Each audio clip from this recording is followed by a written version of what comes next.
Naval Station Pascagoula was located in the state of Mississippi, bordering the Gulf of Mexico.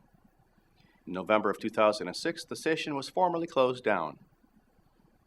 Prior to its closure, it had been a critical military port in the region. It had occupied part of a large man-made island since construction on the station began in 1988. During its 14 years of service, Naval Station Pascagoula served as the home port for both regular Navy and Coast Guard ships based in the Gulf region. The Naval Station served as a ship maintenance site and is bordered by several other shipbuilding and ship maintenance sites nearby. During World War II and up into the 1970s, regulations on asbestos were minimal to non-existent. Since 1975, the protections for workers in asbestos industries have been improving, but even today, people are exposed to asbestos through their employment. Workers at the Naval Station Pascagoula, like workers at other shipbuilding and ship maintenance facilities, may have come in contact with asbestos and asbestos products on a regular basis as part of their employment. Ships frequently have asbestos products used in and around their boilers and pipes, as well as in flooring and ceiling tiles. Asbestos is a naturally occurring mineral that is made up of long, fine fibers. These fibers separate relatively easily and float in the air. People working in the area inhale some fibers, while other fibers stick to the workers' clothing. Those fibers on clothing can go airborne later, possibly exposing family members to asbestos-related illness. When the fibers enter the lungs after traveling through the trachea, they enter the alveoli, where the lungs exchange waste carbon dioxide gas in the bloodstream for oxygen. When the body tries to eliminate the asbestos fibers, it produces cells that engulf the fibers. The cells then make a liquid that works to dissolve the asbestos fiber, but they can also irritate the lining of the lungs. For many years, no visible damage occurs from the asbestos exposure, but over time, the irritation of the lungs causes scar tissue to develop. The scar tissue makes the gas exchange in the lungs inefficient and inhibits the ability of the lungs to expand. As a result, breathing becomes difficult and painful.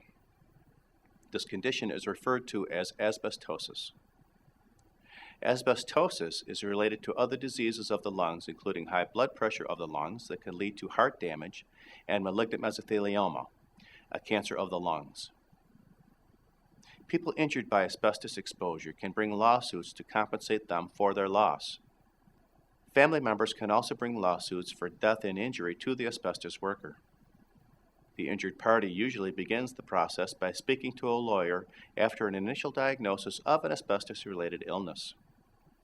The lawyer has the injured person, the plaintiff, answer questions about how, when, and where they were exposed to the asbestos. The lawyer will also ask the plaintiff to sign release of information forms that allow the lawyer to obtain copies of medical and employment records. After reviewing this information, the lawyer determines whether the lawsuit should proceed. Few cases actually go to trial. In most cases, both sides work together to reach a settlement. The plaintiff does not usually have to pay for the attorney out of his pocket. Most personal injury attorneys work on a contingency basis. That means that the lawyer only gets paid if he or she is able to recover money for the plaintiff. The lawyer gets a percentage of whatever money they collect. Thank you for watching. This video was produced by Asbestos.Net, a leading resource on all aspects of asbestos and mesothelioma.